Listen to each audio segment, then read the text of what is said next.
yaning talaga kadilanget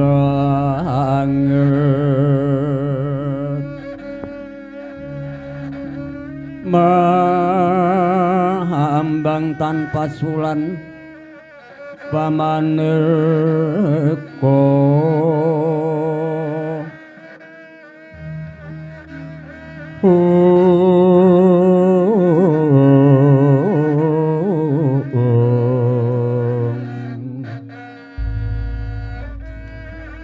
lintang toya kusumayana sumawur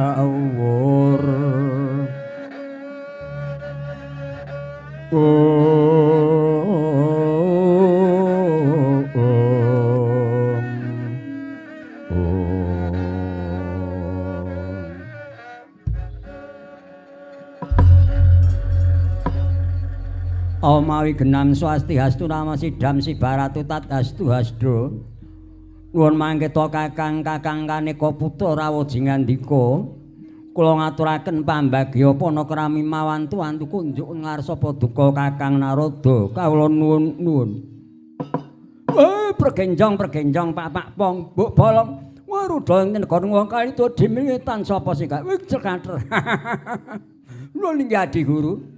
Kula tampi kanthi syukur nang menggal anggen paduka paring prembagi dhateng rakanting suduk pangudal-udal namung puja pangesta kula kewala kunjuk ngarsa paduka Adi Guru kawula nuwun. Nuwun inggih Kakang. Pangestu paduka kula tampi tangan kalih kula pundha nustaka dadosa jimat maripih. Mboten langkung kepareng klatur lenggah ingkang sekeca Kakang Kaneka Putra.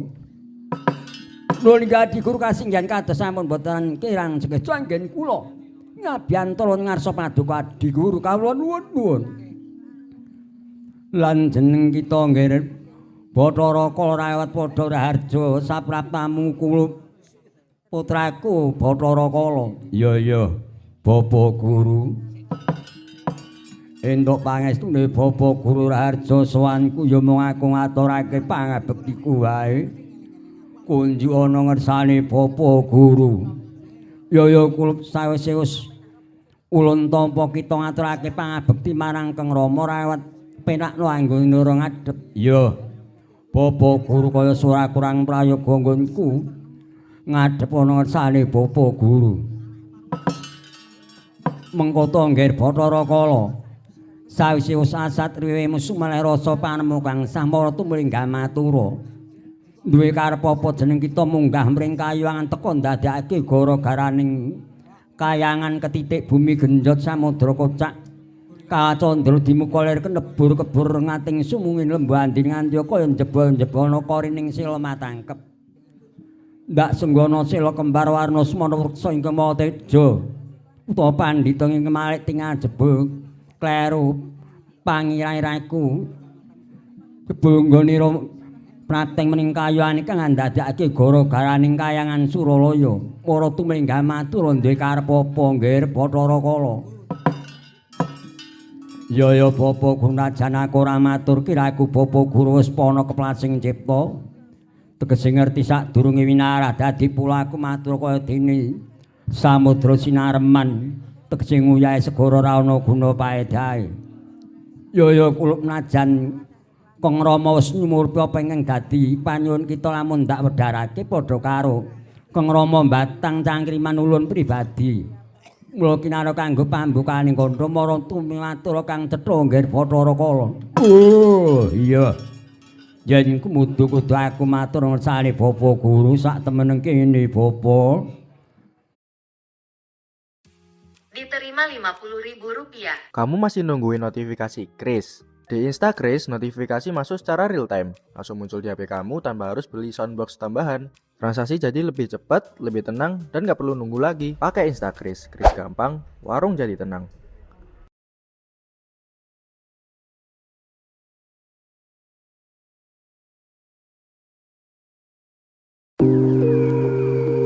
ChatGPT.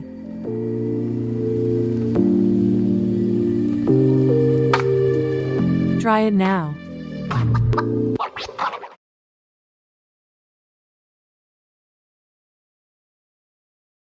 Oh. Duk nalika dina ingkang wis kawuri aku nyasak alas. Wantine bedhug tengah yana sipating kewan walang kang tumempel ana witing aren. Kuwi mambantu tak saut tak mangsa kewan kuwi mah kok enak banget rasane.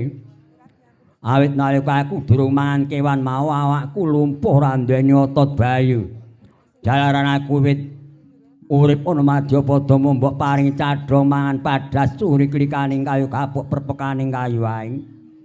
Nanging bareng aku entuk kewan kang tumempel ana ing witing tak saut tak pangan awakku seger sumiyah popo.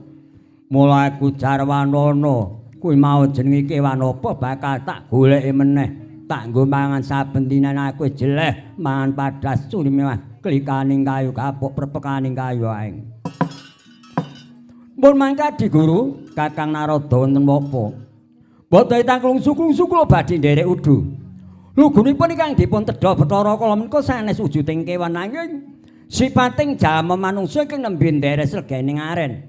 Dipun mangsa keng putrapun Bathara Kala. Nadi Guru kirang pitados kula atur mriksani tutukipun pun Bathara Kala tentu tasih wonten tabet-tabetipun. Menapa mekaten Kakang Narada? Nggih dipun cobi kewala Adi Guru. Kula Bathara Kala ana wigati apa Bapa Guru? Yen mangkon para gage wengakna tutukmu bakal tak pirsani kewan apa ingkang mbok pangan mau nggih Bathara Kala. Caca muntap lerek netak. Dodo pang mawingon. Netra kota ngundarandir Edapnya mangolotro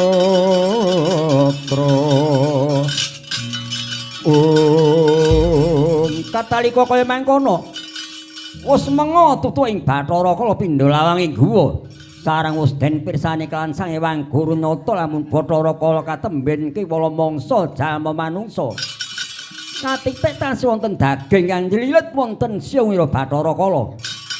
Eling Sang Hyang Guru kagungan asta sekawan, asta ingkang kalih nguwarik manira, asta ingkang kalih nyandak siung kanan kelan kiring. Sukuning guru jejak dadaning kala, siung kabedha rikma kajebrol blak kapidara Sang Hyang Bathara Kala.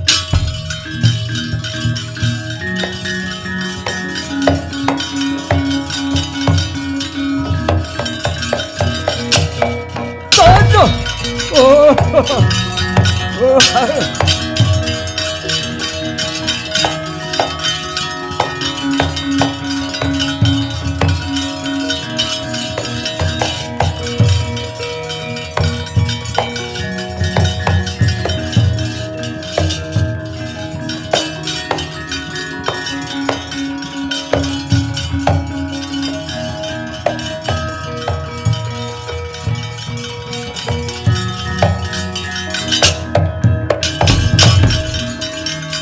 long-long ing driya mangungkung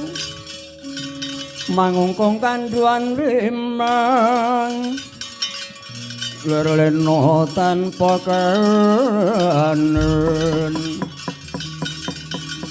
yen tantu so aduh Bapak Guru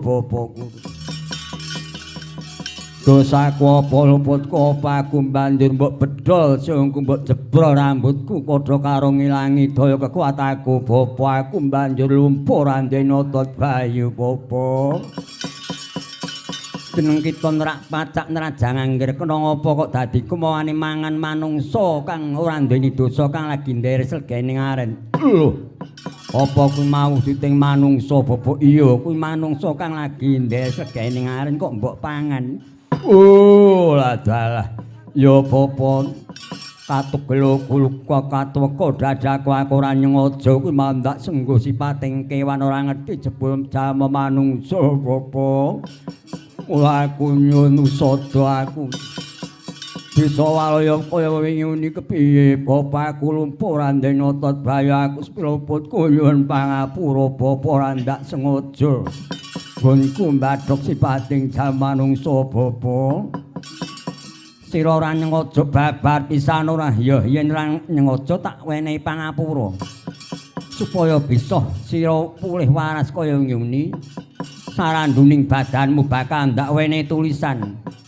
Ing dadamu tak wene Rajah Kala Cakra ya Rajah Sastra Pedhati. Lan gegermu yoga ndak wene tulisan ya kuwi Caraka Balik. Lan bathukmu ndak wene tulisan Purwaning Dumadi iki ambak mung tulisan iki kaya dene japa mantra. Donga tulak balak bisa nyingkirke Sengkala marani wong lara nekake kamoyanto nekake sedya.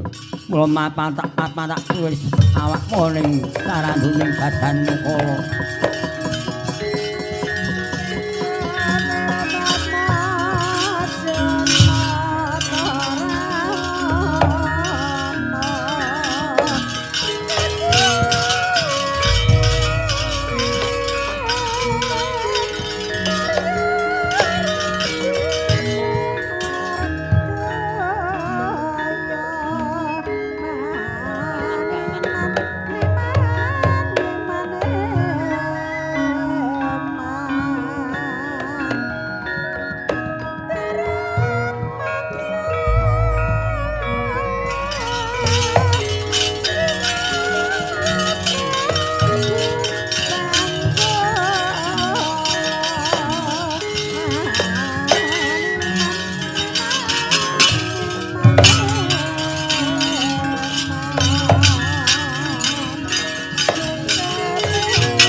Menapa mirah ingsun prihatin Mas Pogumijil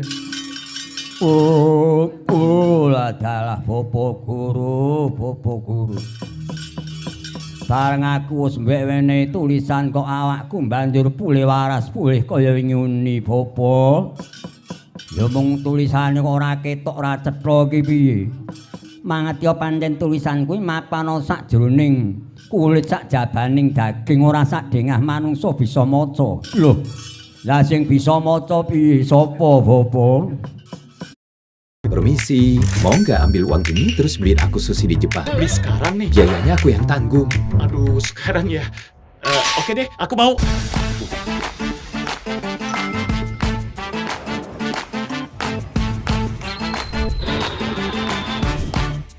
Bang Kem, aku belanja ini.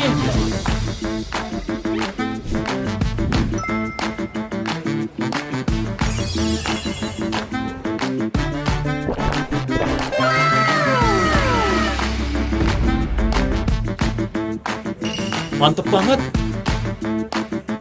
Iya. Sekarang aku udah mau pulang.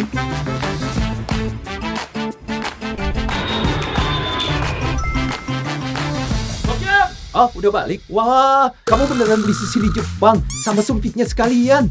Tunggu dulu, kamu udah subscribe belum? Oh, udah member ya? Ambil ini juga. Dan ini bonusnya.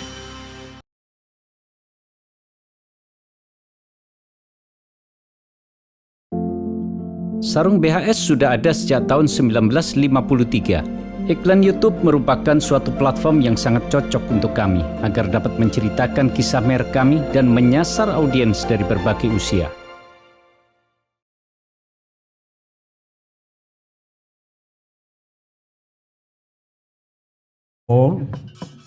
Ingkang bisa maca ya mung ana wong loro siji wong atuamu aku kaping pindho sedulurmu kang tinemu tuwa. Lho kok mengkono kuwi mengko werdi kepiye? Werdine mengkene. Jeneng kita arepa sekti mandra guna sugih. Bondo donya pinter munjur langit nanging aja pati-pati pisan wani karo wong tuamu. Ping pindho aja wani karo sedulurmu tuwa. Merga wong tuamu kang ukir jaragamu sedulurmu tuwa kuwi nalika sira isih bayi. Kadangmu tuwa ya uga melu nggolwenthah. Gedhimu nggih Bathara Kala. Wah iya yen ngono aku kudu tansah ngejeni. Aja wani karo wong tuaku lan aja wani karo sedulurku tinemu tuwa. Iya. Mula besok yen ketemu manusa kang bisa maca ana tulisane awakmu padha karo kuwi sedulurmu tuwa kudu mbok bekteni kuwi kudu manut sak apa perintahe. Ya yen ngono setukake dawuhe Bapak Guru. Mula dina iki seksana bapakku yen mbok gawe mangan padas curi klikaning kayu kapuk prepekaning kayu aku wis jeleh wis wegah Bapak. Entuk ora entuk aku njaluk pangan daging manungsa lan aku njaluk ngombe getih manungsa Bapak. Wah dalah. Kados pundi diguruanipun Bathara Kala tuman sareng sampun ngrasaken daging manungsa. Ya yen mengkono nek pancen sira nyun daging manungsa kena nggih Bathara Kala nanging ingkang mbok pangan kuwi ya kuwi bocah kang nandhang Sukerta. Lho. Wong kang nandhang Sukerta kuwi bocah kang kepiye, Bapak? Wong kang Sukerta kuwi iling-iling wong. Sepisan kang kena dinarani bocah ontang-anting tegese wong duwe anak mung siji ora ndek tunggal kuwi bocah nandhang Sukerta kuwi dadi bagianmu to dadi panganmu. Oh ngono ya. Ya ora tak iling-iling Bapak banjur piye meneh. Kaping pindhone bocah kedono kedini utawa kedini kedono tegese wong duwe anak loro lanang wadon utawa wadon lanang ku ya uga dadi panganmu. Ya. Sabanjure piye meneh Bapak? Lan saterusé ya kuwi bocah kembang sepasang tegese wong duwe anak loro wadon kabeh ya uga dadi panganmu. Uger-uger lawang tegese wong duwe anak loro lanang kabeh ya uga dadi panganmu. Oh ya. Ya ngono tak iling-iling sak banjure kepiye meneh Bapak. Banjur bocah sendang kapit pancuran utawa pancuran kapit sendang kuwi werdine piye? Sendang kapit pancuran tegese wong duwe anak telu. Wadone ana tengah kuwi pengawakan sendang kapit pancuran diapit pancuran tegese mbarepe lanang ragile ya lanang kuwi sendang kapit pancuran. Yen pancuran kapit sendang pancuran tegese lanang ana tengah banjur wadone mbarep karo ragil kuwi tegese pancuran kapit sendang kuwi ya uga dadi panganmu. Oh iya. Yen ngono tak iling-iling Bapak ya sak banjure piye meneh. Lan bocah Pandhawa Pandhawi dise Pandhawa wong duwe anak 5 lanang kabeh, Pandhawi duwe anak 5 wadon kabeh. Ya, sak teruse piye meneh Bapak. Lek ana wong duwe gawe ing desane kono ana wong kang babaran duwe anak, ku ya uga bocah nandhang Sukerta. Kudu wajibe diserahke kan Kyai Dalang diwenehke karo Kyai Dalang sing ndalang ana kono kuwi mau. Oh iya. Kuwi jenenge bocah kuwi bocah tiba sampir nggih kala. Ya. Sak teruse piye Bapak? Lan yen ana wong kang mecahke gandhik nugelake pipisan lan sisik-sisik pring ora disingkirke sisikane lan ana bumbung wong ora dipecah lan gawe omah wis rampung urung diweni tutup keyongku ya uga dadi memangsanmu. Oh iya. Yen ngono aku malah nyuwun pamit Bapak tumuli aku bakal tumurun ing ngarsa padha golek manungsa kang nandhang Sukerta. Mengko dhisik aja kesusu nggonmu selak muluk milik mung barang kang selak melok nanging nggonmu mangan aja mbok pangan kanthi urip-uripan. Kita tak wene wujude bedhama paesan ki nggulen golek pangan. Dadi yen sira wis ketemu manungsa kang nandhang Sukerta, yen arep mbok pangan kudu mbok sembelih luwih dhisik nggih. Nek wis mbok sembelih ge mbok pangan ya. Yen kono bedhama tak tompel aku nyuwun pamit apa.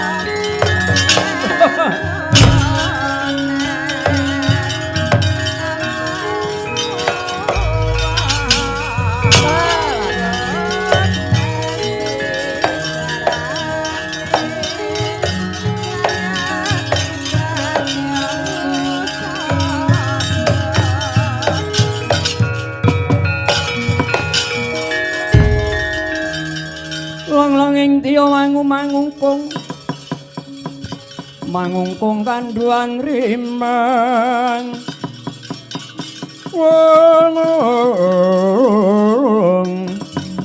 lereno tanpa kanen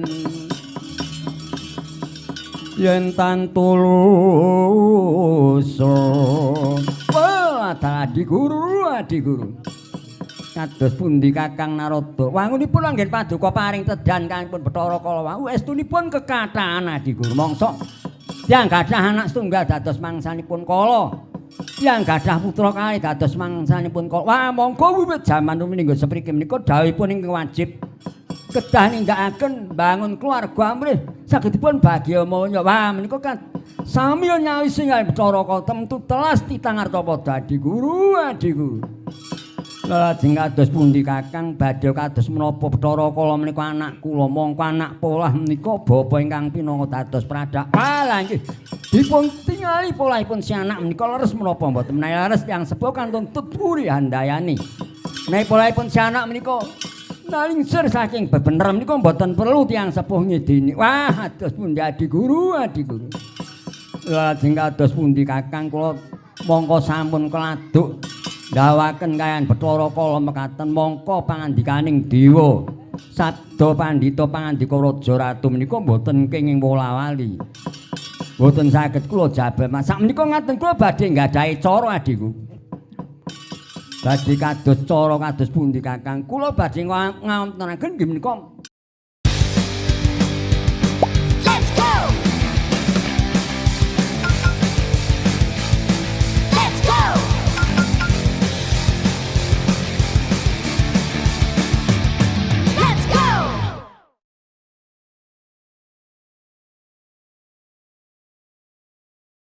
nanaken nggih menika Marwakala utawi ngruwat dhateng manungsing nandhang Sukerta utawi nandhang Sengkala badhe kula ruwat supados sampun ngantos dados panganipun Bathara Kala.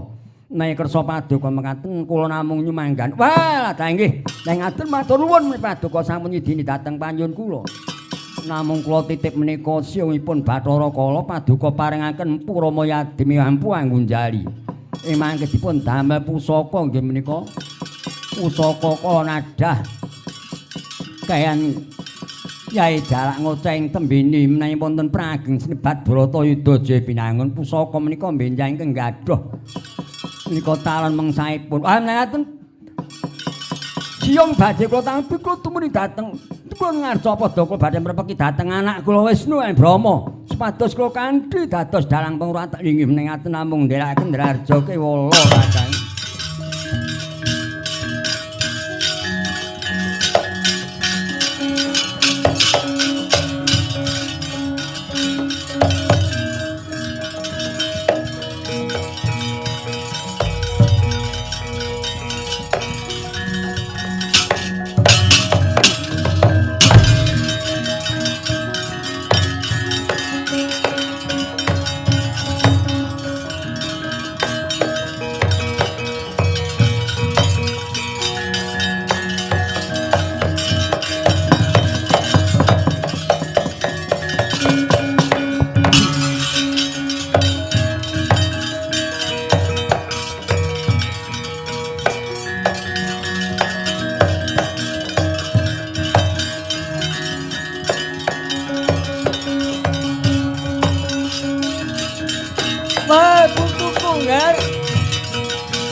Putra kang bala tuminga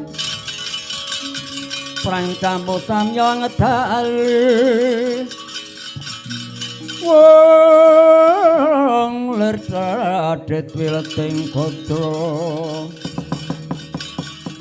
Ganyeng kung mangundang nete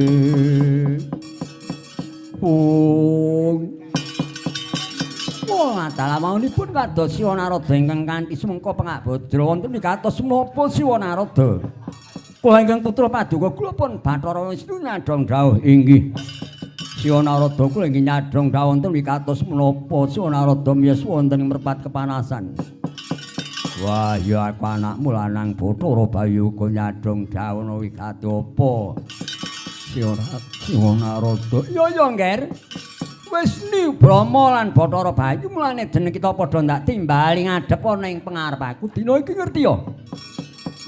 Dina iki kayan Sraya kunggan ya kuwi kadangmu si Bathara Kala. Lho. Kadang kula Bathara Kala nyuwun menapa? Iya. Wonten iki kados menapa kadang kula Bathara Kala minggah dhateng Kayuwangan. Ah, kowe ngerti dhewe. Siji Bathari Durga, loro Bathara Kala ku jer munggah nyang Kayuwangan. Mesti ndadekake bubrahe tatanan Kayuwangan Sraya. Wis to wis. Iki wangune Bathara Kala nuwun pangan daginge manungsa. Kok Adi Guru ngidini ora kaki? Kok mekateng. Iya. Ning ya kuwi sing didini dadi pangane Bathara Kala ya kuwi manungsa kang nandhang Sukerta kula ya isih apal to sekelian to nggih inggih kula tasih kemutan wing tiyang nandhang Sukerta menika. Coba apa wae inggih. Larung tanganting lek kedono kedini. Cendang kapit panjuran pendhuk. Lah nyatane isih kelingan kuwi arep dibadhok dening Bathara Kala. Mula dina iki banjur aku njaluk izin karo Adi Guru aku bakal nuwun nganakake dadi dalang pengruwatan tak ruwat sakabehipun ngarep padha kang nandhang Sukerta bakal tak ruwat tak ilangi mula Sukarti karep ben aja nganti dadi panganing Bathara Kala. Oh lah dalam mekaten. Mekaten iya. Mula dina iki ngger kowe aja mingkuh.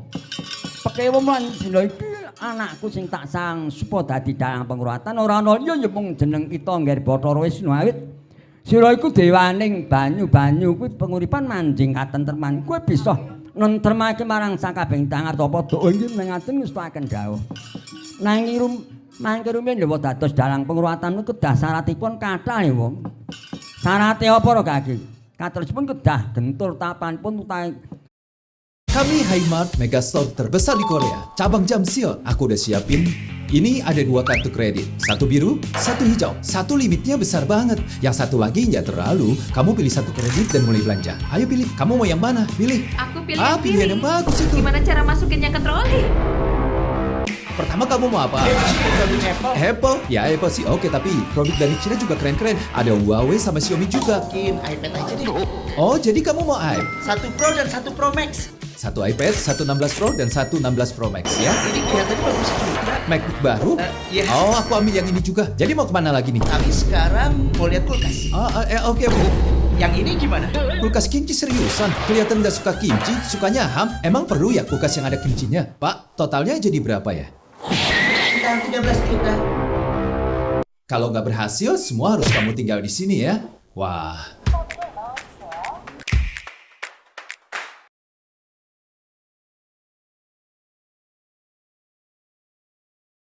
Panpun utahe remen kulino talak broto lan kedah sampun mantu iya nyatane kowe ya wis mantu lan kowe iki ya wis kulino prihatin jaman nom-nom wis ora kurang-kurang ngemu prihatin wis mbok rewangi poso ngebleng kungkum lan nyekar-nyekar ya wis komplit ngaten ya kowe nyatane nek tumindakmu ya jujur awit dalang sejati dalang pengruwatan kuwi bojone ya mung siji nyatane bojomu ya mung siji ngono nggih. Oh inggih ngaten mboten ngestakaken dawuh. Aturipun dados dalang pengruwatan kedah tasih turun dalang. Nyatane kowe iki isih turun dalang. Kowe iki turun saka pengging mutu swargi Simbah Gandamartaya kuwi dalang jaman Sinun ping 10 kuwi dalang kondang. Mbahmu Gandamartaya kuwi nurunake ibumu nurunke kowe iki isih turun dalang. Mbahmu buyut sing Semarana. Sangran bangakku Mbah Gandayasa utawa Mbah Ndodisih ku ya dalang kondang. Kowe iki sing turun dalang. Oh nggih menawi ngaten mboten ngangstaken dawuh. Mangken men dalang pengurutan kedah komplit syaratipun kedah gadah gamelan wayang. Kaitan komplit. Ah nyatane ku ya wis di gamelan piranti dhewe ngono kok. Oh nggih. Karo kaitane sik wis iki rombongan iki wis rombongan Kulinamur adik iki Mas Tarno, Mas Mul, Mas Manto. Kabeh iki rombongan sedulur awake dhewe kabeh Pak Pomo. Lha nggih. Wis engko sing ngiring karo kowe nggih. Ngakon staken dawuh. Mula dina iki kowe dandana dadi dalang pengurutan karben aja nganti ngawis tarani ya nggih nggih mboten aku staken dawuh. Nanging ngaten lho. Menika namung njageni dalang kok sok mara jejakno kedah nggadahi serati mboten nyetang pengendangan pengender niku kedah kadah. Ya sing ngendangi wis pasrahno karo Mas Ngali kuwi wis. Oh iya, selok ambak piyaine cik. Wah, sabetane kebukane sing medene ngilane tenan kuwi. Karo Pak Slamet ngendeng mung cek mantep Mas Ngali. Wah, nggih menika leres ngono. Engkang gender saegenipun sinten? Ya lha iku sapa? Sakmenika Siwa Narada. Ya aku mbok kon gender ora mantra-mantra pengender wis kaya Mas Gita musuk kuwi kok. Mas Gita kan pengendere ya elok, grimingan ya mat. Apa Mas Manto ya gender ya elok. Nggih. Kakang Mas Brahma iki kula aturi dados pengender iki. Wah aku sing gender. Iki Siwa Narada kula ati dados pengendang kula. Ya yen aku sing gender ya nek Siwa Narada ora diatur gender aku sing gender ora apa-apa. Nggih sakmenika Kakang Mas Brahma ngaturi wina jaman rumiyin menika pengender kedah wanita. Mila panjenengan kula aturi ngagem cara busana wanita. Wah, lha aku ora nggo gelungan ki piye? Mboten apa-apa nyambut ngen Mbak Yanti napa sinten? Ya sing tak dandan cara wadon itu semono.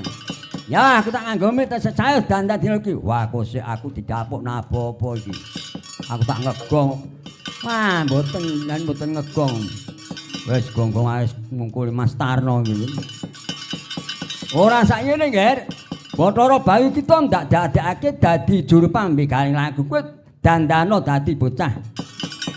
Ontanting nggih ditu bapak-bapak tuna mengko yen kepethuk karo Bathara piloran ajaran Bathara ya yen ngono stake. Saya dandan dina iki nggih menurut sak dawarsa monggo nggak gantos disana wae.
Ana tuwi sing wang widi wong yen sabar lan narima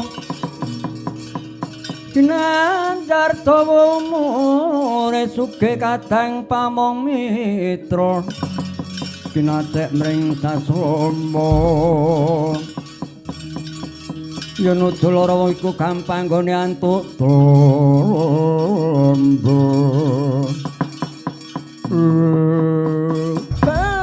adalah anakku wis bareng dandan cara wah bagus jan bagus kaya dewa darat. Inggih Siwa Narada mekaten saking dawuh Paduka Siwa Narada. Ya, saingine ya, Nger. Ganti rupa ya ku ganti jeneng. Lajeng kados pundi saiki jeneng sira tak wene jeneng ya ku Kyai Dalang Kandha Buwana.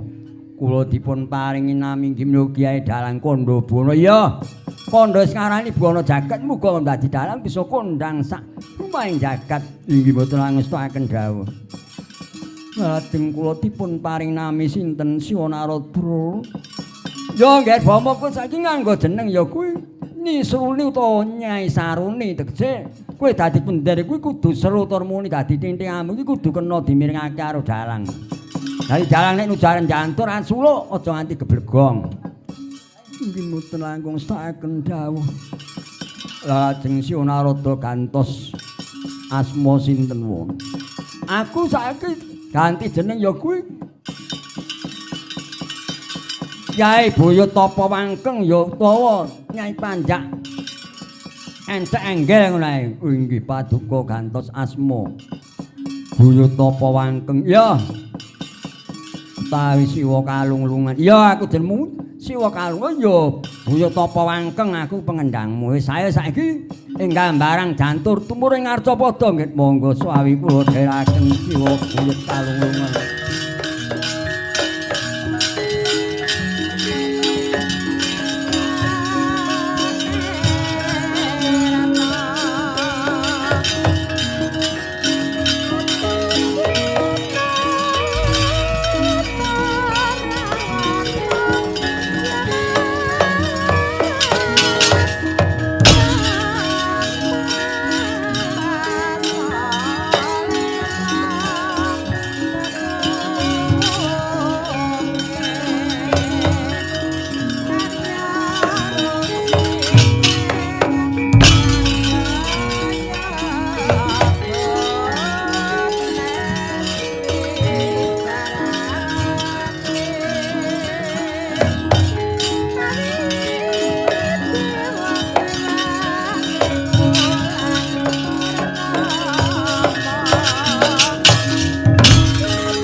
Sikra cancut gumregut ngembat wateng mrapasa mungsuh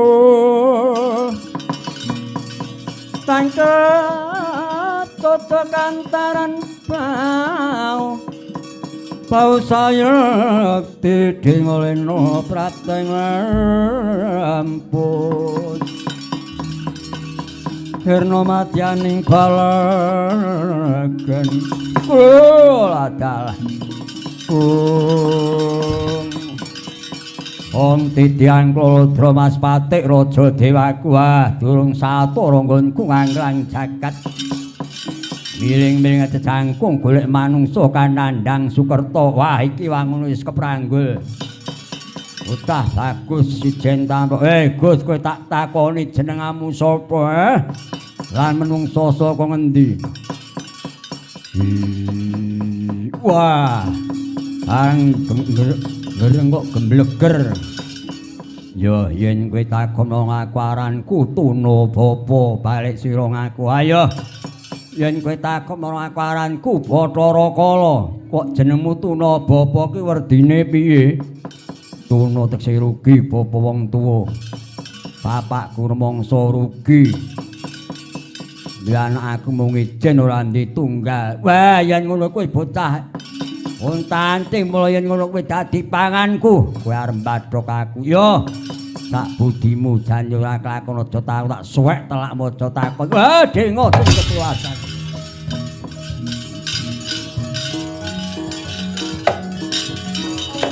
Oh.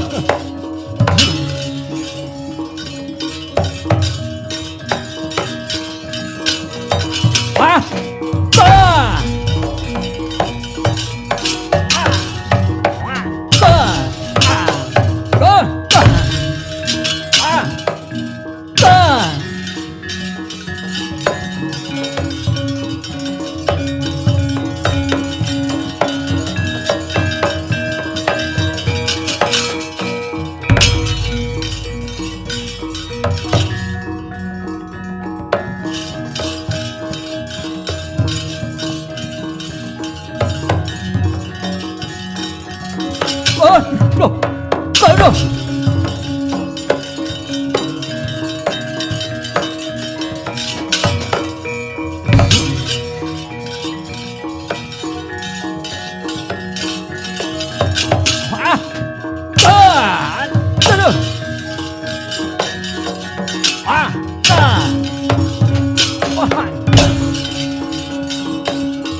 Mati aku.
Curamo awakku lah.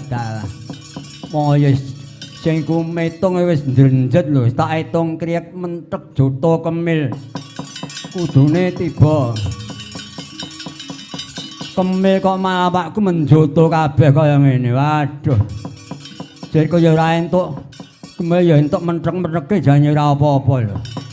Wah, iki kok ana menungso ngaglah nang ngarep aku ki sapa? Aranku Bapa Tuna. Lho, Kamau Tuna, Bapa iki Bapa Tuna. Iya. Aranku Bapa Tuna, Bapa Bapak Tuna Rugi. Wit aku lair ora tinunggoni bapakku mergo aku ana jroning kantutane bus tinggal mati bapakku. Kowe Kamau Tuna, Bapa iki Bapa. Wah, ora ono menungso le malegah.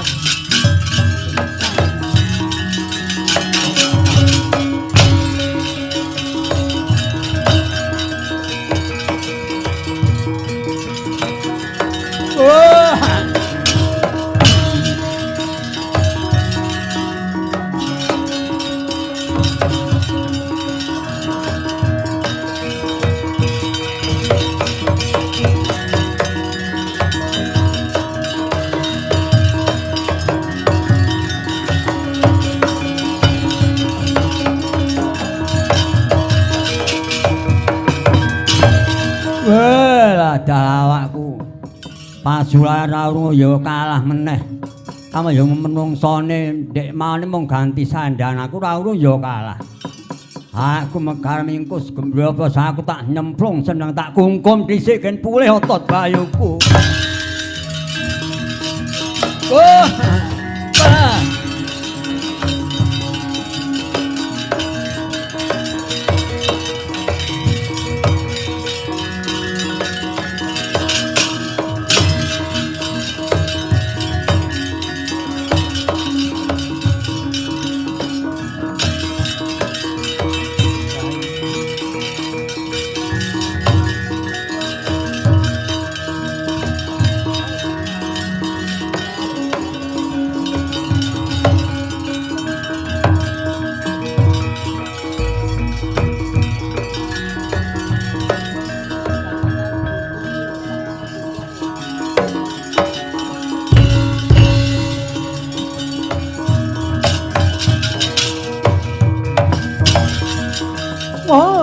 Ya jagat ya Dewa Bathara asising ning Bathara jagat. Aku budhal saka ing Pedukuhan Medang Kawit, aku didhawuhi Kanjeng Ibu Dewi Sumawit, aku iki rening anak Nandang Sukerta mergo ibuku puputrane ya mung siji aku iki. Mula supaya bisa ilang mala Sukertaku, aku kinen swaning negara ing Purwacarita papan tanggan Prabu Darma Pikukuh. Ning sarate aku kudu kinen adus sendang iki. Ya yen aku tak adus sendang Nirmala Tlaga Madirda iki. Ya bala pandom yuk kumulunging soto. Soto kura kambahku nggih. Katalika kaya mangkono. Radyan Jokomaya jatos mati sigra siram jamas nyemplungi sendang Nirmala Tlaga Madirda. Paringeti sangkan paraning bilain dadak sakala Hyang Bathara Kala jumedhul saking sinadya nyaut padaning Sang Jokomaya.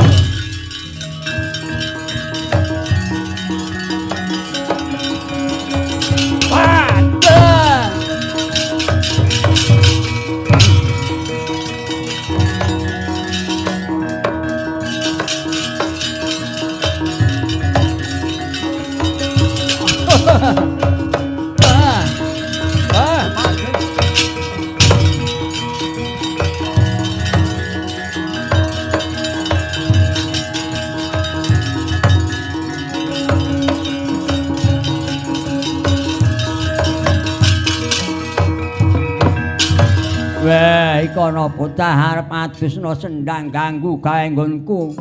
Ngrendem sarinana jroning sendang ayo kowe ngaku wae. Aja mati tanpa aran. Yo.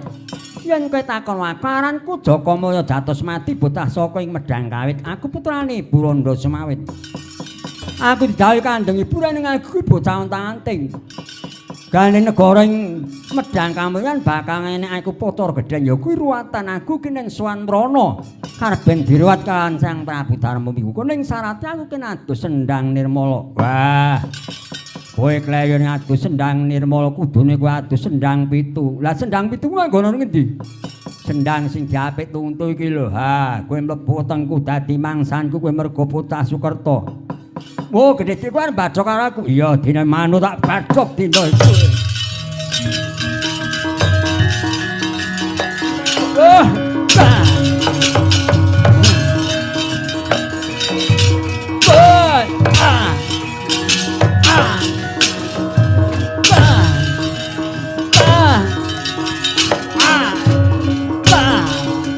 Ah.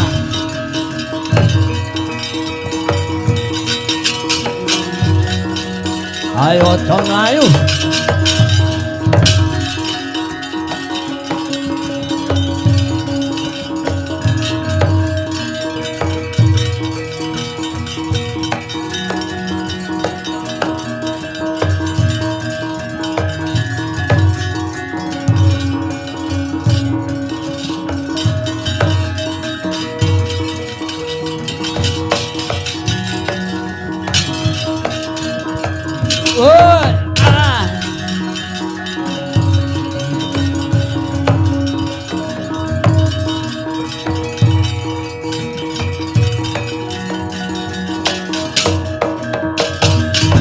Ayo kowe mlayu nang endi kowe Jakamaya dados mati. Kowe wangune mlebono jroning bumbung wis tak tutup. Wis padha karo kowe iwak ketemplungmu dadi panganku. Ayo. Wis lumayan aku entuk menungso siji lho. Lho kok bumbunge bumbung wong-wong ora ana tutupe rot. Lah kurang ajar. Wah.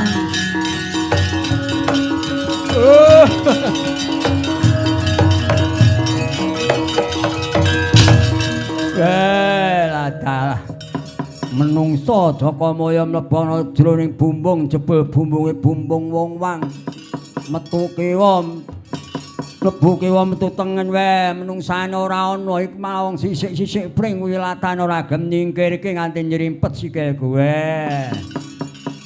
kudune iki wong ki nek ketoke gawe padu wis rampung sisikane disingkirke nggon sing kiwa gen ora nyrimpet kan wong liyan kuwi padha karo masang walat.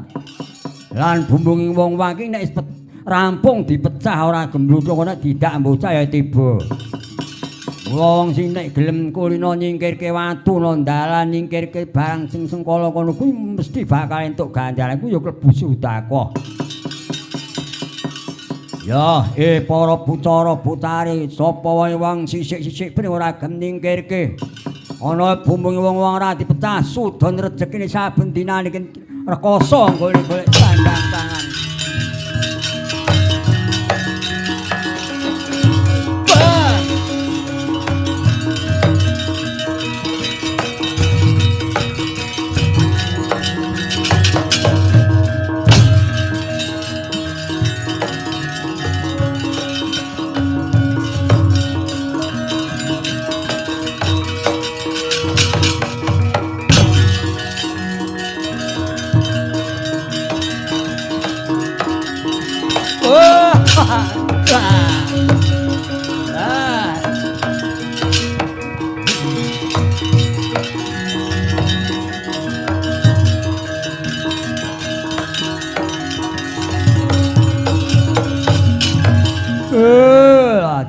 Ayo iblis lanat manus maning jaji lanat wis saiki genah padha karo sulung mlebu geni kowe Jakamaya catus mati mlebu ana jroning omah wis tak kancing lawange wis arep metu nyang endi mongso bisa kelakon lah tak bukae kowe lho kok menungsane ora niki lho nyang wah jebul milano nggon tutup kowe yo weh lah salah.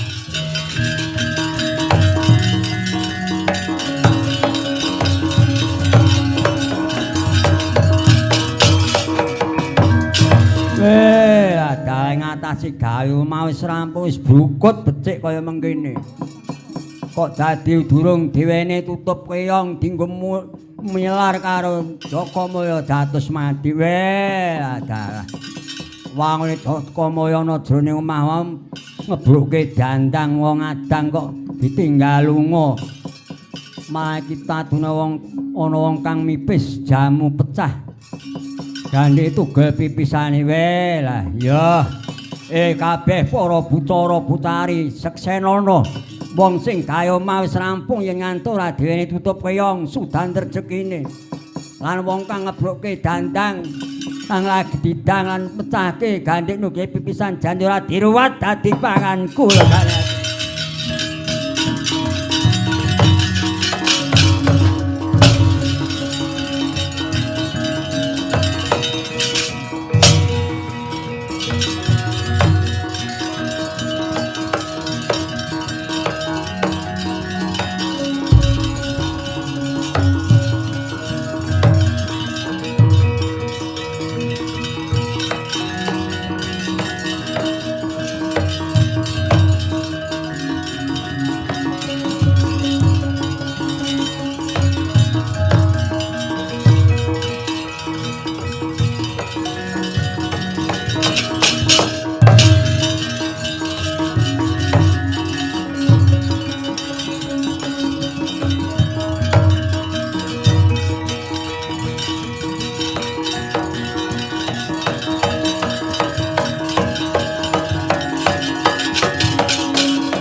Trananing wong yen luhung petalopo kurang guling wong iling aja lajat mikun yen wacana kudu manis muring seming sasulma sesamane manungsa sami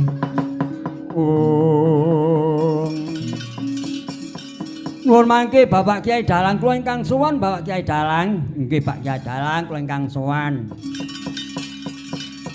Iki menika dadi ana tamu.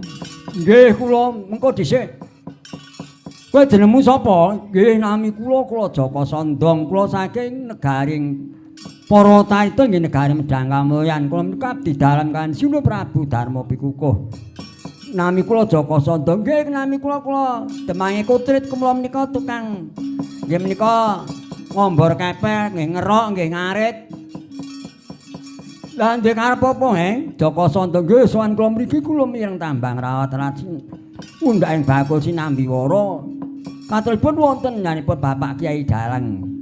Ingkang nembe barang jantur. Lah kula dipun dawuhan Sinuwun Prabu Darma Pikukuh. Kadhahan sepados-pados dalang pengruwatan awit Sinuwun Prabu Darma Pikukuh badhe ngawontenaken nggih menika upacara utawi ruwatan agung. Oh ngono nggih. Lah nek kowe arep golek dalang penguatan iki dalangku Kyai Dalang Kandha Buwana. Lah mah kleresan. Mangke rumiyin iki dalang kula badhe nderek tepang gladiwan. Lho kula Joko Sondong. Iya. Yen kowe takon marang aku aranku Kyai Dalang Kandha Buwana ya dalang sejati. Nggih.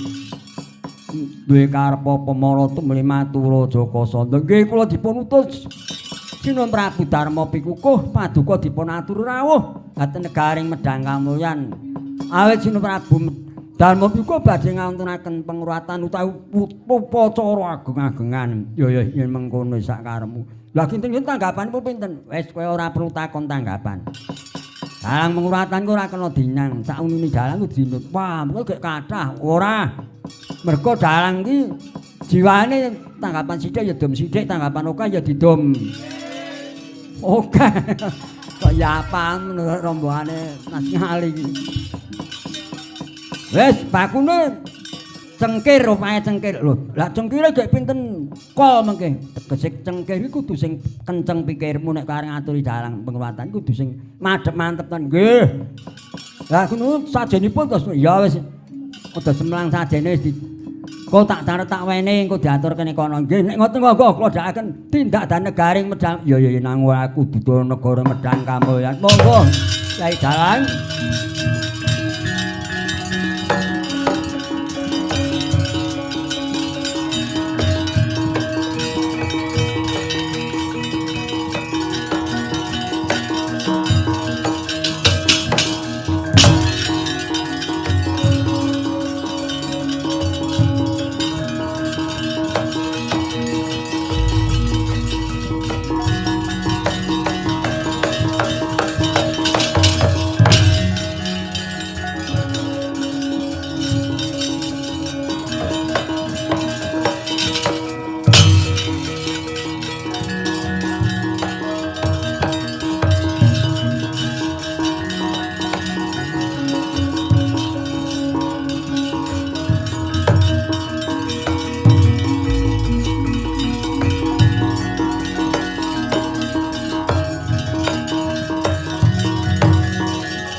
Long-long ing griya mangu-mangung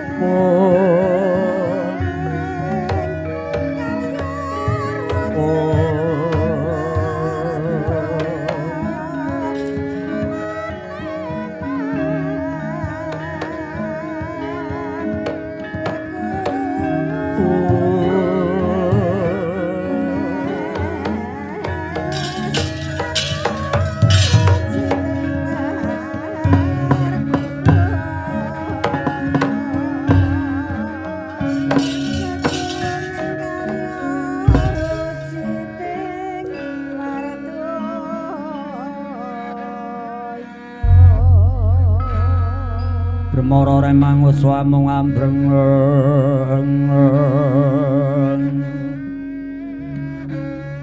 kati karunaning kaswasya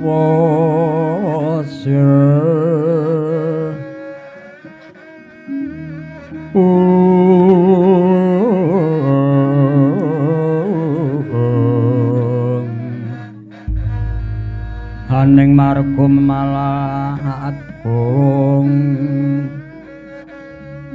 Risang kondo astrat mojo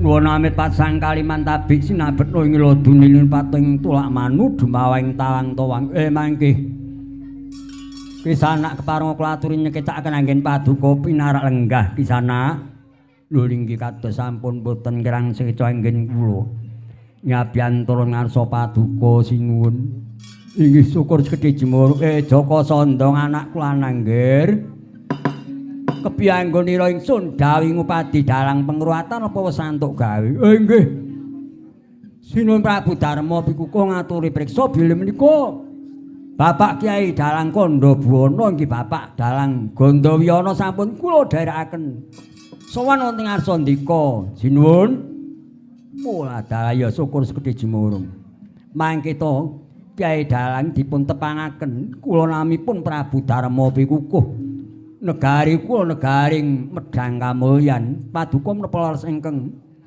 juluk nggih menika Kyai Dalang Kandha Buwana inggih leres pangandikanipun Sinuwun Prabu Darma pikukuh kula pun Dalang Kandha Buwana inggih dalang sejati inggih dalang Gandawiyana wingking saking Dempokan Kelurahan Sambi. Oh inggih, syukur sekedhi jemurung.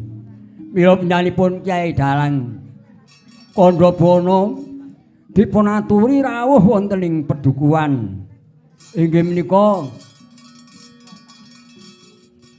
Bleduk Ler utawi dukuh ngledhok mriki keparingipun kadang kula inggih menika anak Mas Waloya anggenipun ngrawaken dhateng paduka Bapak Waloya menika putranipun namung setunggananipun Genduk Yunita Dwi Haryati menika badhe dipun ruwat mila nyuwun senjata pitung dhateng nyanipun Bapak Kyai Dalang Kandha Buwana iki Dalang Gandawiyana dipun atur niki dipun aturi ngruwat utawi ngicali suketanipun Kang Putra inggih menika Genduk inggih menika Yunita Dwi Haryati putranipun Bapak Waloya mriki. Monggo Bapak Waloya kula aturi matur piyambak. Inggih mboten langkung sekaken dawuh.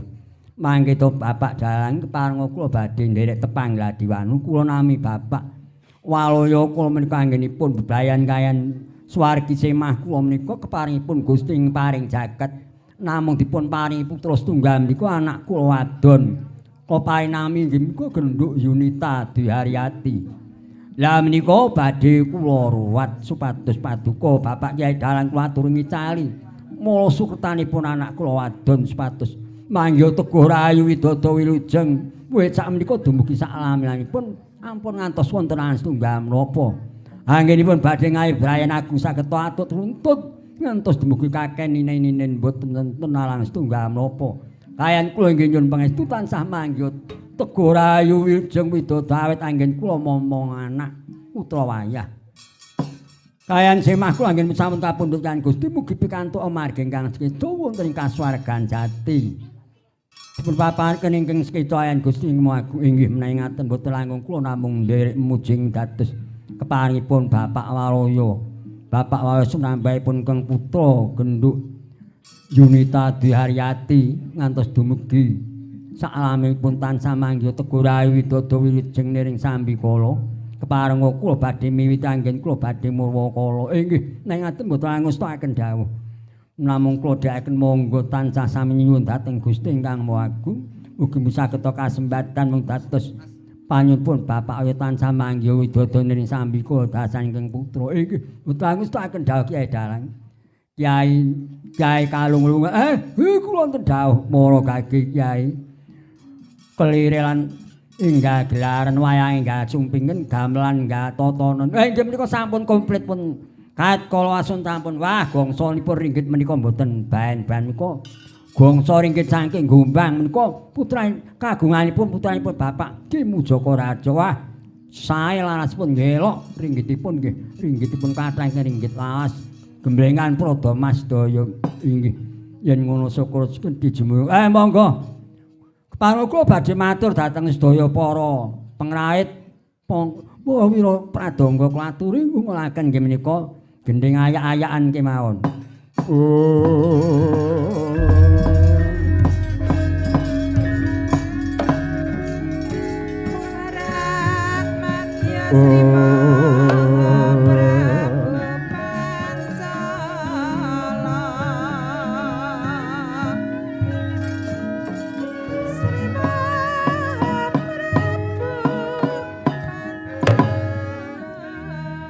Wong wilahing Mangayu Gena Mas Kuna Masidam sekaring bangono langgeng lungguh kupaku ning bumi telapakan Sangga Buwana gedebok ewang Nagaraja kelirku Sang Tejamaya gawangan Sang Retnabara paluntur Sang Alimengan blencongku Sang Surya Praba Sang Hyang Guru kang mriksani widodara kang ngameli widodari kang nyindeni kang nonton padha katon kang tinonton ora katon aumawi Genamastu Namasidam ingsun dalang kandha buwana angadeg pusering jagat ningali melok ing kahanan kalaning tangga sepisan tangga 14 Sukoplaksa Kresna paksa apara paksa murup tan kena ing sirep lan surem ingsun dalang jati wasesa ya ingsun kang wenang masesa sakaliring dur aum awi Genamastu Namasidam Hong tabik-tabik risang tabik sun angidung kidung kusi banyak dalang ing endi nggonira lungguh radosa padha kumitir ametreng singa prajnana anggupita narawangsa gendere pinathet barang menyaring prasoda sira kakyatang ya ngadeg ning wringin sungsang amrango ampel gading tugelen karyan sanggar pangruatan ujarala pangruatan tindak luput supataning para werda kaki ngruwata sagunging Mala Sukerta ngruwata sagunging raga gelah tlutuh 73 rinuwat brasta sena suha ngewang siwama siwah minangka pujaku sembahku ya Sang Candu Sakti ya Sang Ali Lailah Santi Guna Ilawarna hayu-hayu palungguhku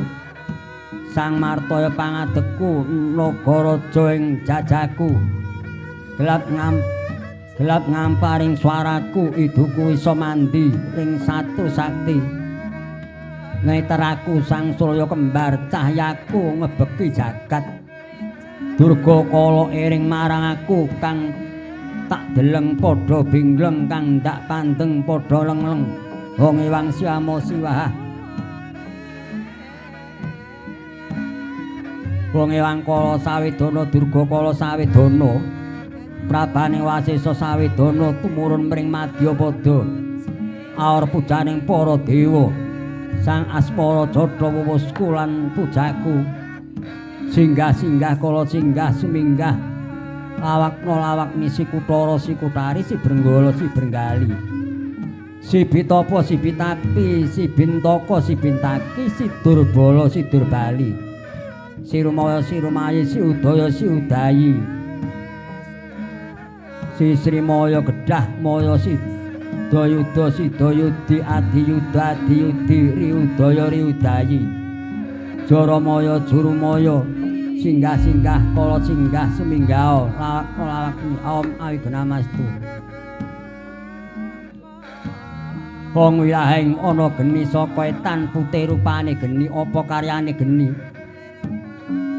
nglebur lara raga lara geng lara wigena tujuh troh terak nyono budhuk edan sampar buyan minebur geni kang saka wetan wong wilahing ana geni saka kidul abang rupane geni apa karyane geni nglebur lara raga lara geng lara wigena tujuh troh terak nyono budhuk edan sampar buyan linebur geni kang saka kidul ana wong wilahing ana geni saka kulon kuning rupane geni apa karyane geni nglebur raga lara geng lara wigena tujuh troh terak nyono budhuk edan sampar buyan lebur ing geni kang saka kulon wong wilahing ana geni saka lor ireng rupane geni apa karyane geni lebur lara geng lara wigena tujuh troh terak nyono budhuk edan sampar buyan linebur geni kang saka lor wong wilahing ana geni saka tengah lelima rupane geni apa karyane geni lebur lara geng lara wigena tujuh troh terak nyono anggo kita lebur geni kang murup ana ing tengah aom ai genam om bubuk marubuk padha rusak suwung sepine mamprung balaning kala wong ewang siwah musibah naik kosmos paripurna Kyai Jalanggenira maos mantram sakti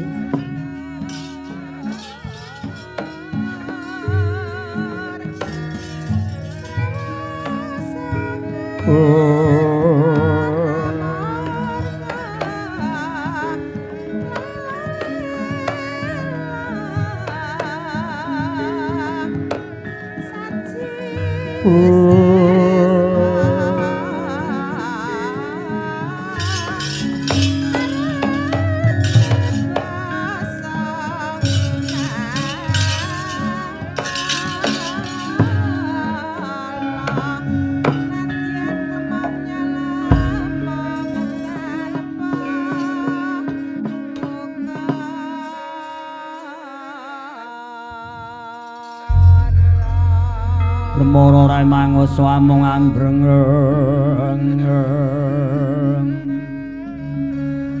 kadi karunaning kaswasa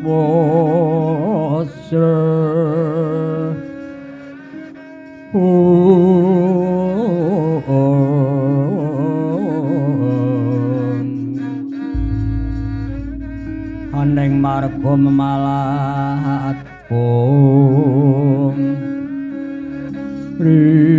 risang kondo astrat bojo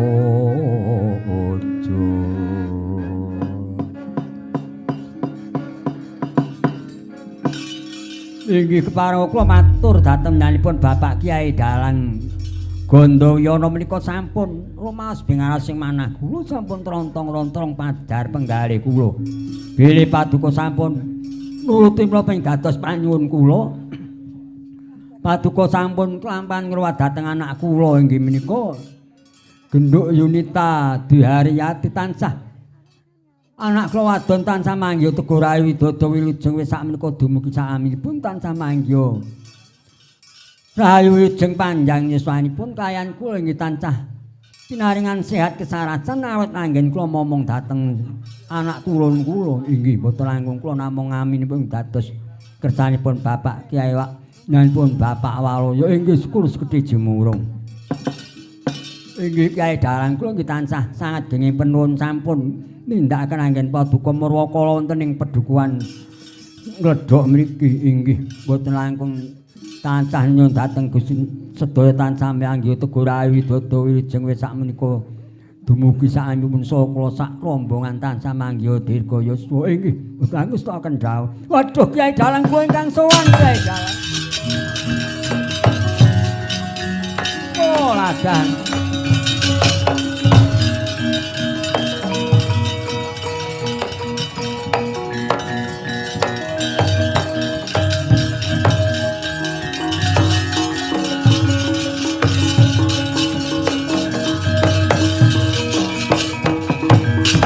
Bala Pandhamya gumulunging sata Tata kula kambat kecra katite lerot-lerot sangyaning pradipati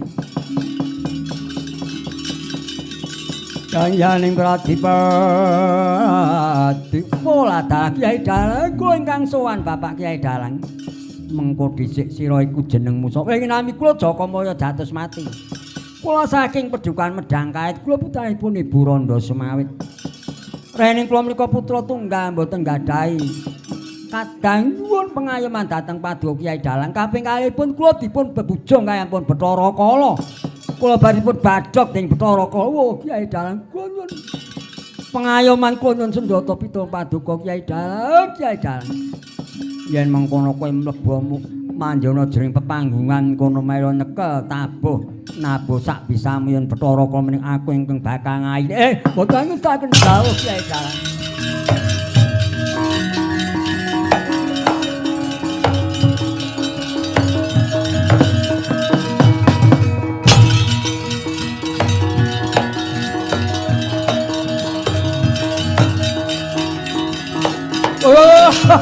Nah.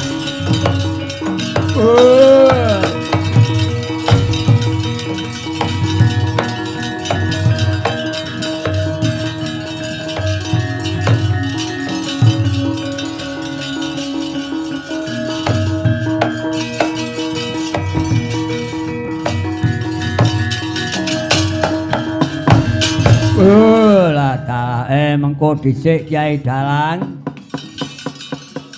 Kyai Dalang lerene mulih mundalang. Lho jenengamu sapa? Aku Bathara Kala tekaku kene aku goleki beburonku. Beburonmu sapa? Ya kuwi Jakamaya dados mati kuwi bocah nandhang Sukerta merga bocah untang-anting dilarake ora ditunggal kuwi dadi panganku. Kene ora nono. Jakamaya dados mati kuwi aja ngawuh. Lho lagi ndelik nyang endi ya? Mengko dhisik Kyai Dalang ana wigati apa saiki mengkene. Siji tandak rembug yen pancen kuwi dalang kang sejati, dalang waskita, dalang pinter saiki wacakna tulisan kang ning awakku yen kowe pancen bisa maca, kowe tetep tak aku dadi sedulurku tuwa. Lan aku mbangun miturut mitu apa sak areh perintahmu. Yen kowe arep ngakon aku supaya maca tulisan kang ana ing saranduning badanmu kowe arep menehi opah apa dalang iki kudu ditanggap diopahi ya lha piye lan njaluk pirang reya to tak turuti pirang juta ayo tak tanggap wis aku ora milik dhuwit saka kowe wis aku trima wae ana bedamamu wae lho kok malah gampang timen dikek ra gelem ngomong ya opah bedama ki piye gen kaya ngopo bedamamu tak ya yen ngutampano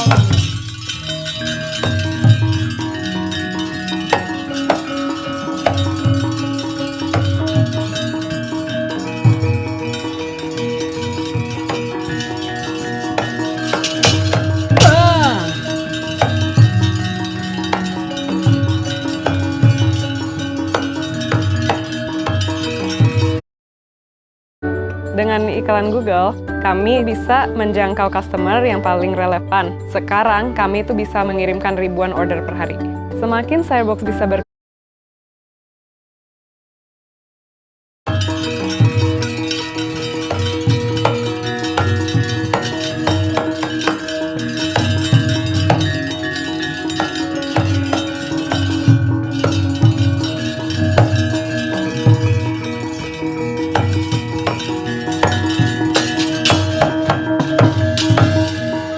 Bathara Kala, ana apa Kyai Dalang? Saiki kowe rada mundur ya, tak wacake tulisan kang ana ya.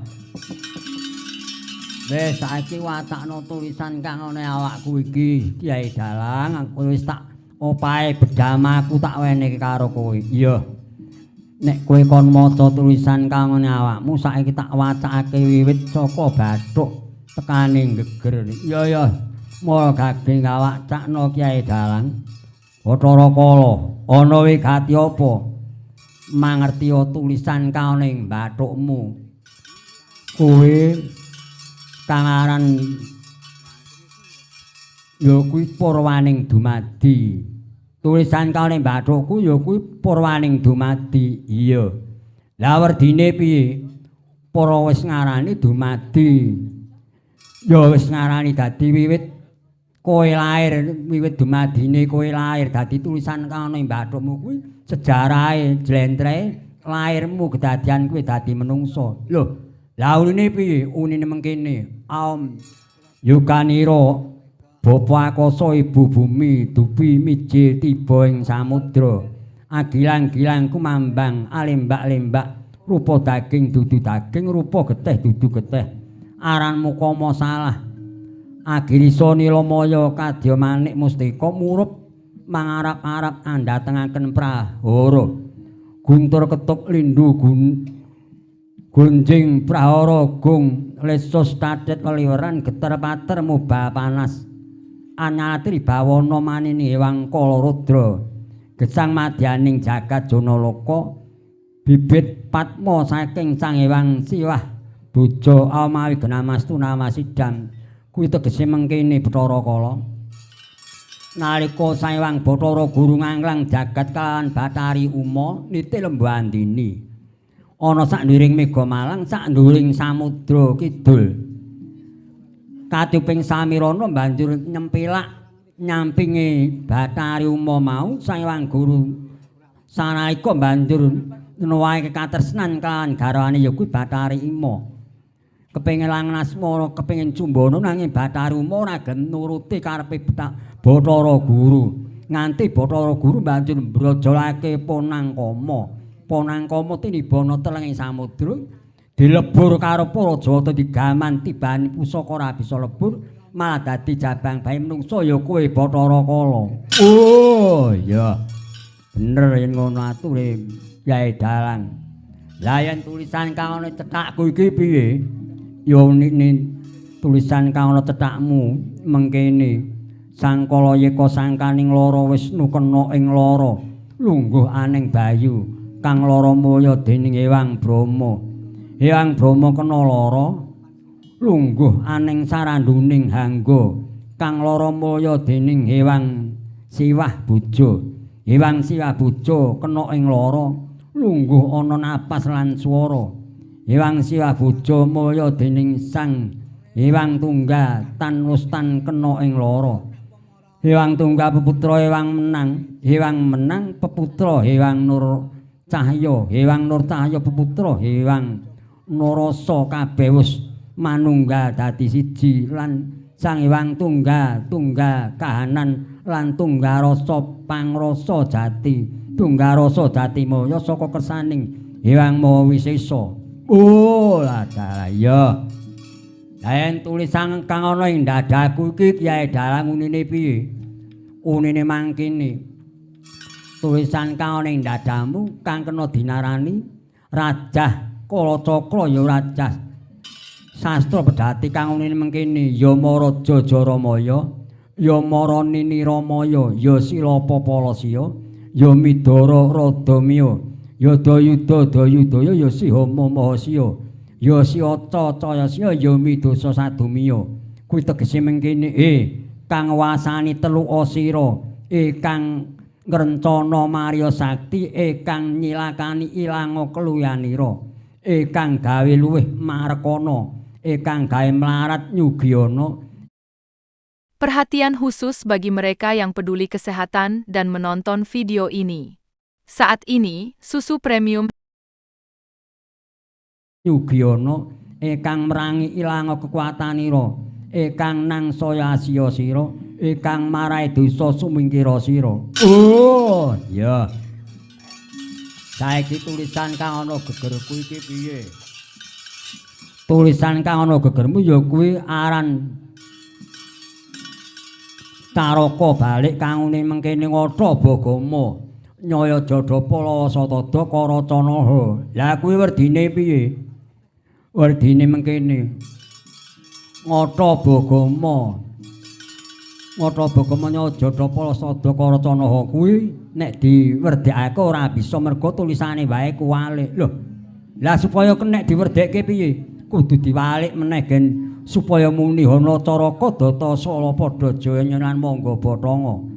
Ya yen mengkono werdine piye? Ana Caraka ana wis ngarani Caraka utusan.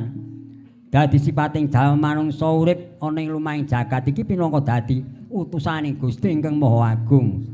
Ana Caraka yen Datasala. Datasala datan swala ora kena ngresula ora kena mingkuh kudu tumindak makarya ya ku sak bisane didi padha makarya padha golek mula pametu kanggo murakabi marang keluargane kabeh tumuju marang bebener ora nalingsin marang wewatoning urip. Oh ngono ana Caraka Datasala.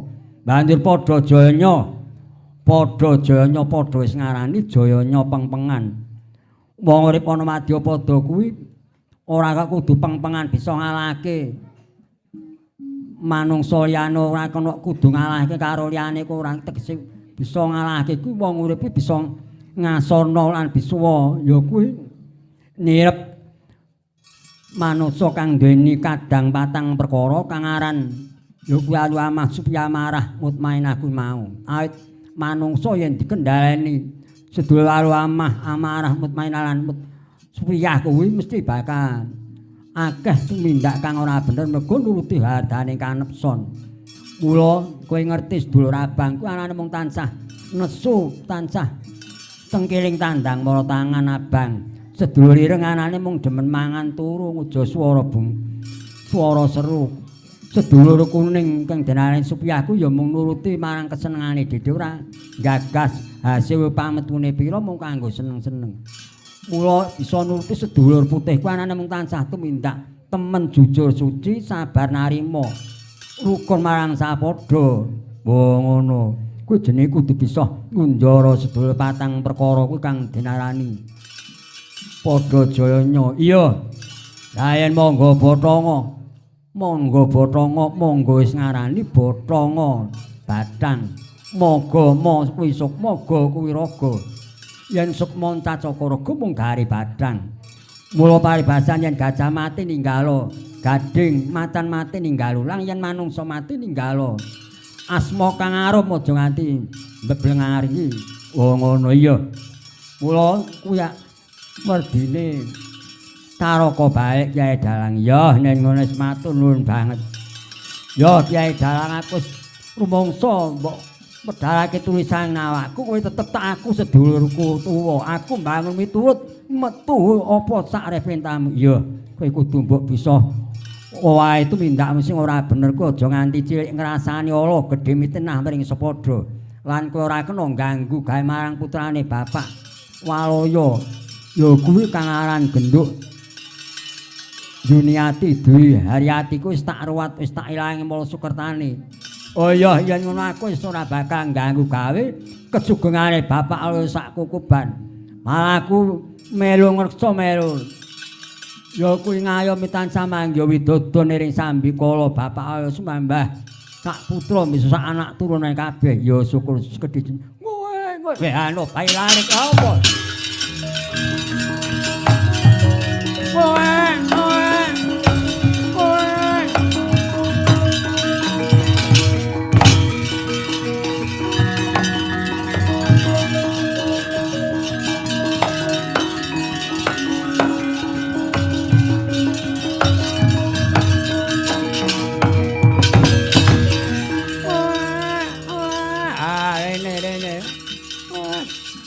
Kyai Dalang ana wigati apa Bathara kok iki mengki dawuhe Bapak Guru yen ana wong nanggap mayang delalah disane kono ana wong babaran kuwi dadi bagianku dadi panganku.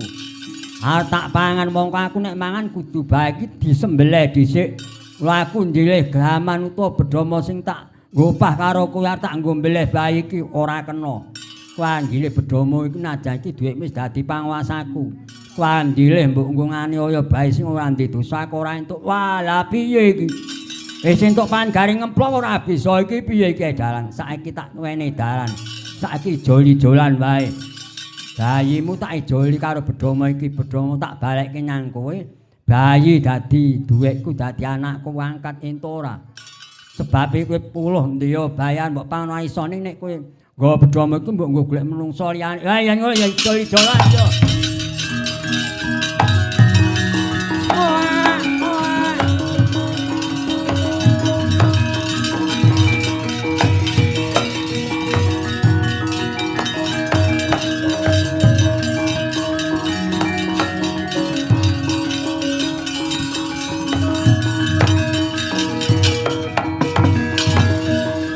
Bathara Kala, ana apa Kyai Dalang? Mula iling-ilingen.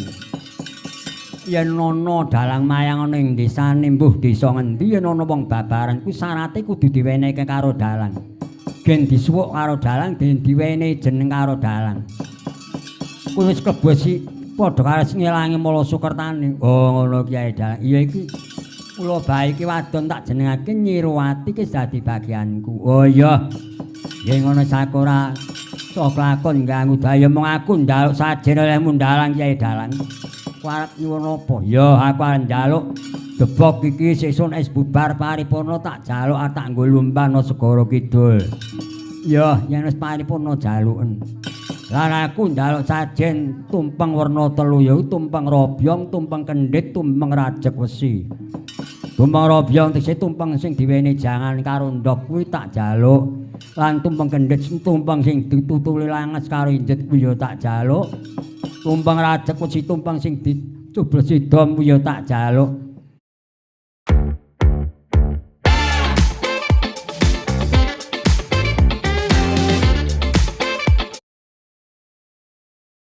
Tak jaluk. Yo yen ana jupuk yen ra ana kuwi sing gedhe pangapuram. Yo Kyai Dalang. Weh yen ngono aku tak mulih nyang papan sekali. Yo kono bae nyang papan kula tukang.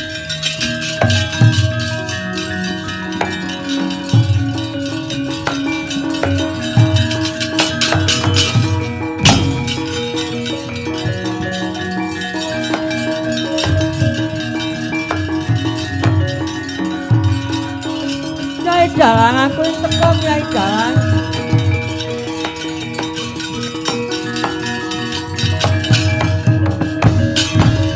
Iki sapa? Iya ya. Yen kowe takon aku ya kowe aran kowe Bathari Durga ya Kyai Dalang, Kyai Dalang. Sowanku mrene aku arep njaluk sajen mun Dalang ya Kyai Dalang kowe Bathari Pramuni ku arep njaluk sajen apa? Aku arep njaluk sajen ya kuwi jarek werna pitu kuwi tak jaluk. Ya yen arep mbok jaluk jupuken. Nyatane iki ya wis disajeni. Yen ana kekurangane ku sing gedhe pangapuramu. Ya Kyai Dalang.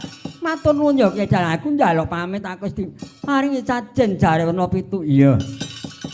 Lan kowe tak jaluk tancah ngilangno supaya bapak sak kuban tansah mangya. Ya aku melu ndangkung tansah mangya widodo ning sambi kula bapak. Semambah ingkang putur sagungul pamit Kyai Dalang.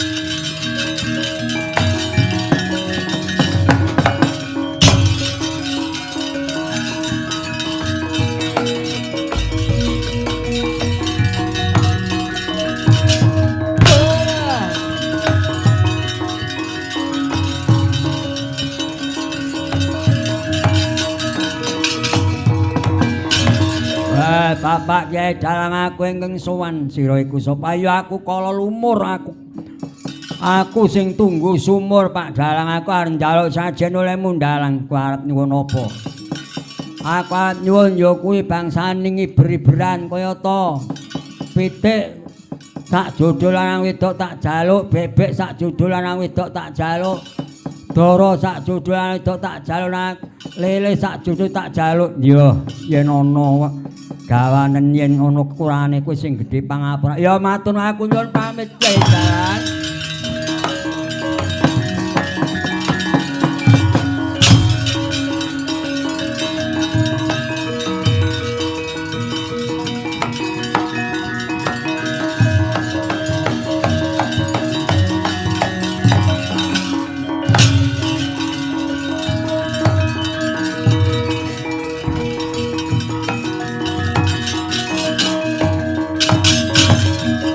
Oh, Bapak Kyai Dalang kula ingkang sowan Pak Dalang. Kula ingkang sowan Pak Dalang.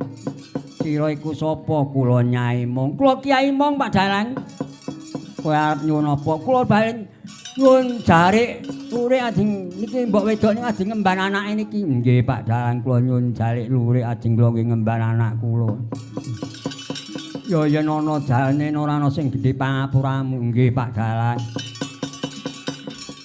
Alih kula meling nek pas wetone putrane dipun mong-mongi niku padha arung ngerteni kalih sing momong Kiai Mong Nini Mong niku mengkono inggih nek purun mong-mongi kula bancake kula riwangan wae nggih kula riwangan mugi lair tansah manggih wilujeng panjang yuswa minjang dados laring utami Pak Dalang. Iya yen mengko tak aturake marang warga agung Dukuh nggih alih kula nyuwun piranti pawon nggih kangge masak nggih kuali kendhil tampah entong irus ya yen ana jupuk yen ra ana sing gedhe pangapuramu pun Pak Dalang kula nyuwun nggih Pak Dalang kula nyuwun kula meling Pak Dalang piye nek kagungan putra tesalit ngampun sok diambung niku cirikan lho ngono nggih ketok ini ngambung bocah ini ngambung kali mbok wedok lho nek kula mboten tin kula ndak kula tempiling niku iya dadi ana bayi sih abang turu kok ora entuk diambung, ora entuk dilem. Ndah nggih ngoten iki.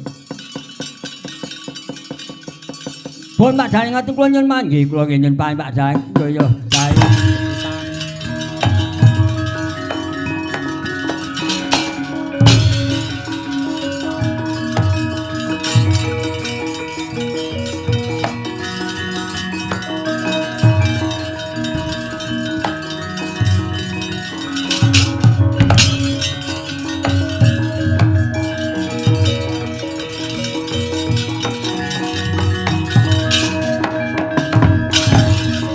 Kiai Dalaku sing teka sira sapa aku Kiai Sapu Jagat kowe arep apa aku njaluk sajen ya kuwi jarik poleng tak jaluk tak nggo bebetan ya yen ana dipun yen ora ana sing gedhe pangapuramu iya lan aku njaluk tulung karo Kiai Sapu Jagat iki banjar pekarane Bapak Waloya tekaning desa ing Kledhok ki Saponana yen ana sengkaling karben lunga sing adoh saka karase bapak ya tak saponane kok.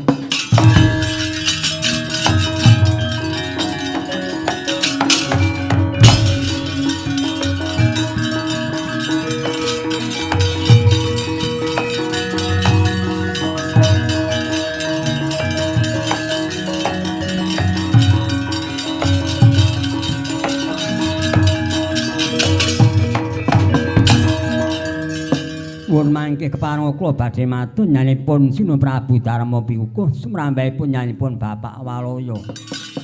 Rening sampun paripun anggen kula nindakaken murakala mbok bilih wonten lepat kula sak warga kula sak rombongan tansah nyuwun pangapunten sak pengker kula Bapak Waloya sekayan ingkang putra genduk Yunita Dwi Haryati ngantos dumugi sak turun-turun tansah manggih Tego Rayu Widodo wilujeng tansah agung rezekinipun tansah bagya mulya sugengipun inggih Bapak Kyai Dalang pangestu paduka tansah kula suwun kula badhe nyuwun pamit Sunu Pradarma nggih nyuwun pamit nggih ngaten mboten langkung saken.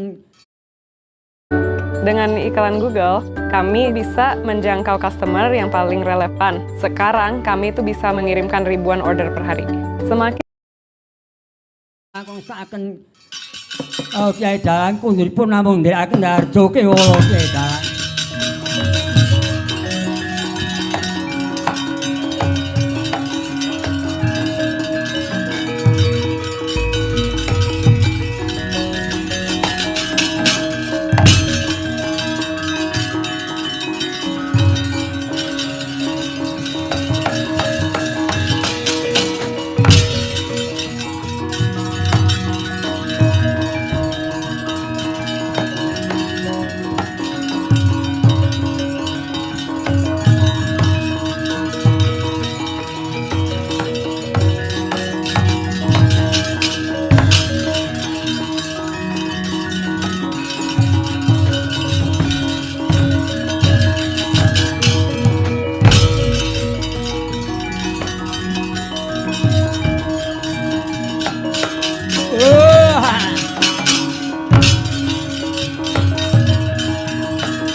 sapa? Aku Kiai Sapu Jagat, kowe sapa?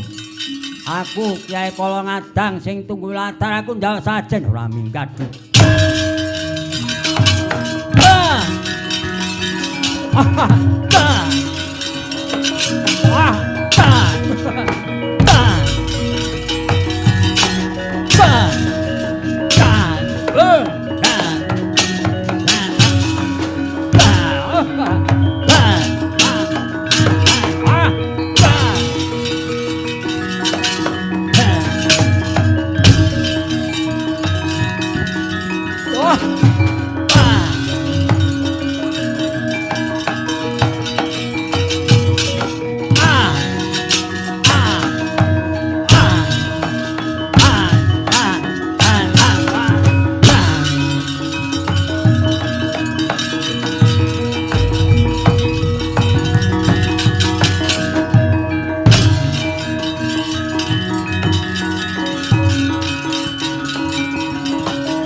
Sik.